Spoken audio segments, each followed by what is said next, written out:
Hi, everyone. My name is Jesse Robbins, and welcome to LPLE from Dialogue FM. We're the podcast that lets you practice listening in English. We speak English slowly and clearly so that you can follow along and understand native English speakers more easily. I'm excited to help you improve your English listening skill, as well as help you learn new vocabulary, grammar, and idioms commonly heard in conversations among native English speakers. If you want to practice listening in English, then we invite you to join our conversation. Hi, everyone. This is Jesse Robbins, host of LPLE. Let's practice listening in English. Thank you for downloading this solo read episode of LPLE. In these solo read episodes, I will read to you news articles related to previous topics Andrew and I discuss in previous episodes. I will also read to you articles related to my wonderful city of Seattle.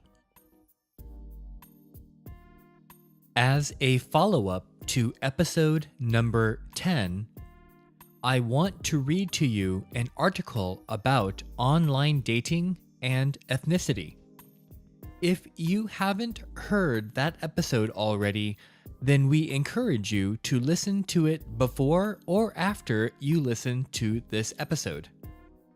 The article is entitled Multiracial Asian Americans Most Popular in Online Dating Study. The article was written by Francis Kai-Hua Wang from NBCnews.com, and it was published on July 13, 2015.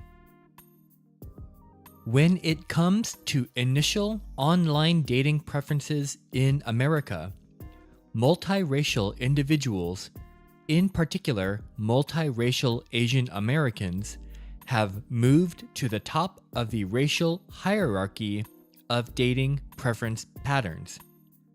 In a new study about to be published in American Sociological Review, researchers from the University of Texas and University of Massachusetts examined 6.7 million initial messages sent between heterosexual women and men from 2013 to 2010 on one of the largest dating websites in the United States to see how often daters of different races received responses.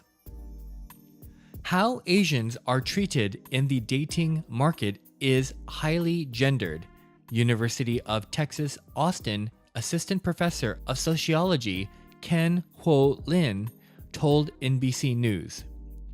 Asian women often receive similarly favorable treatment as white women do, while Asian men experience a same level of discrimination that is comparable to black men. Now, however, multiracial Asian Americans who self-identify as Asian white were among the most popular of the racial groups. According to Professor Lin, both multiracial Asian white women and men receive acceptance that are similar to those of whites.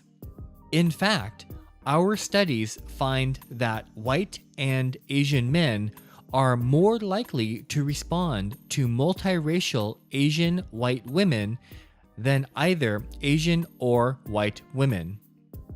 Multiracial Asian white men were also preferred by Asian American women over monoracial Asian men and over white men.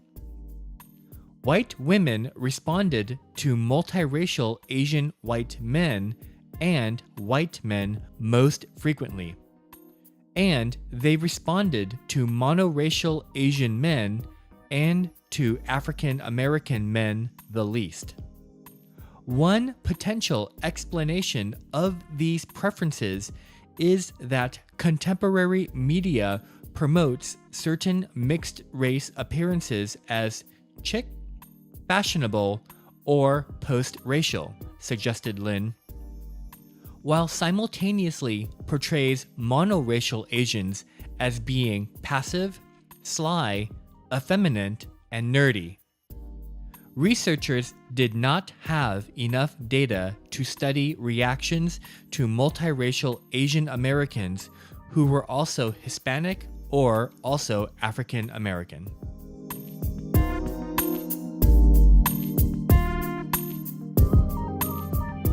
Thank you for listening to this episode of LPLE. Let's practice listening in English from Dialogue FM. Subscribe to LPLE on iTunes to hear the latest episodes, or listen to past episodes on our website, dialogue.fm. That's dialog.fm. If you have questions or comments about English, or if you would like for us to use a word, grammar, or idiom in our conversation so you can learn how to use it correctly, we would love to hear from you on Twitter at dialogue.fm or Facebook at facebook.com/dialoguefm.